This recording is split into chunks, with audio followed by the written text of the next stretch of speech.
प्रतिनिधि सम्मेलन हुआ। मंच पर महागठबंधन के बड़े बड़े दिग्गज मौजूद रहे, लेकिन इसमें कांग्रेस की एंट्री नहीं थी। इस मंच से तेजस्वी ने नीतीश सरकार का रिपोर्ट कार्ड जारी किया। इस पर एनडीए और कांग्रेस के नेताओं ने आरजेडी पर जोरदार हमला किया। महागठबंधन प्रतिनिधि सम्मेलन तो बहाना, आरजेडी का एक तीर से दो निशाना। 5 जून यानी कि संपूर्ण क्रांति दिवस भारतीय इतिहास के उन सुनहरे पन्नों में दर्ज है जिसने भारत की राजनीति को बदल कर रख दिया था। इसी दिन 1974 में जयप्रकाश नारायण के एक हुंकार पर युवाओं का हुजूम सड़कों पर उमड़ पड़ा था और देश की राजनीति की दिशा और दशा बदल गई थी। अब सियासी संग्राम के इस बड़े दिन के सहारे बिहार की आज की युवा राजनीति के अगुवा तेजस्वी यादव सूबे की राजनीति को बदलना चाहते हैं और उसकी शुरुआत आरजेडी ने प्रतिनिधि सम्मेलन के साथ कर दी है। आरजेडी ने इस सम्मेलन के बहाने नीतीश सरकार का रिपोर्ट कार्ड पेश किया। इस दौरान नेता प्रतिपक्ष तेजस्वी यादव ने नीतीश सरकार पर जमकर हमला बोला और सरकार को हर मोर्चे पर फेल बताया।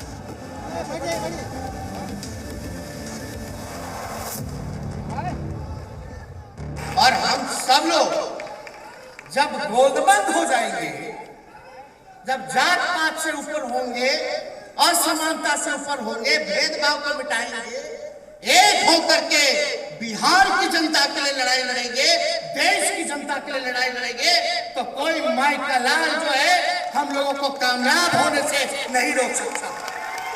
ये सच्चाई है। अगर हम लोगों के मन में बेईमानी होता, तेजस्वी के मन में, लालू जी के मन में केवल परिवार की बात होती, तो हम भाजपा से समझौता कर लेते, आज हम बिहार के मुख्यमंत्री होते। कौन रोक लेता? लेकिन नहीं, ना लालू जी झुके हैं, ना लालू जी का ये लड़का झुकने का काम करेगा, लड़ाई लड़ेगा। जहां तक लड़ाई लड़नी है लड़ेंगे। कहने को तो ये महागठबंधन प्रतिनिधि सम्मेलन है, लेकिन सच यही है कि इस आयोजन पर पूरी तरीके से आरजेडी का कब्जा है। इस सम्मेलन में कांग्रेस का कहीं नामो निशान नहीं है। इसके बाद एनडीए और कांग्रेस दोनों ने इस सम्मेलन पर हमला बोला। मेरे मानने में आ रही है कि संपूर्ण क्रांति का तमाचा जो है उन्होंने कांग्रेस के चेहरे पर मरा है कि ये संपूर्ण क्रांति जो हुई थी वो कहीं ना कहीं कांग्रेस के उस समय के अराजकता और भ्रष्टाचार का प्रचारक था। तो ये कांग्रेस को याद दिला रहे हैं कि हम किस प्रकार से कांग्रेस ने अराजकता फैलाई थी। जनता को किसी एक जिला या दूसरे जिला से पटना में पहुंचने के लिए कम से कम समय लगे, सुविधा हो। हम लोगों ने सभी स्तर पर काम किया, इसलिए संपूर्ण क्रांति के अवसर पर कम से कम सच बोलने का संकल्प ले लो। इस शासन काल में नीतीश जी ने जो वादे किए थे, खास करके रोजगार का और भ्रष्टाचार से बिहार को मुक्त कराने का, उसके अलावे बिहार में विधि व्यवस्था का, ये सारे का सारे बातों पर सरकार कोई अमल नहीं कर रही है और इनके पास कोई इसके लिए योजना नहीं है। और अभी नीतीश कुमार का वर्तमान गवर्नमेंट भी जो है वो भ्रष्टाचार के नाम पर संपूर्ण क्रांति का नारा दे करके विकास कर रहे हैं। भ्रष्टाचार का विकास है, न कि संपूर्ण क्रांति का विकास है।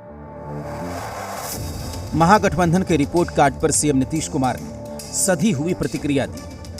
उन्होंने कहा कि सबको अपना अपना अधिकार है, जारी करने दीजिए। तो बीजेपी प्रदेश अध्यक्ष संजय जायसवाल ने भी आरजेडी पर जोरदार हमला किया। भाई तो सबको अपना अपना अधिकार है करने को, भाई तो सबको अपना अपना अधिकार है करने को। भ्रष्टाचार से जिसको 5 साल का जेल हो चुका है, उसका परिवार को कहा जाता है कि इसको बिहार का बनाया जाए।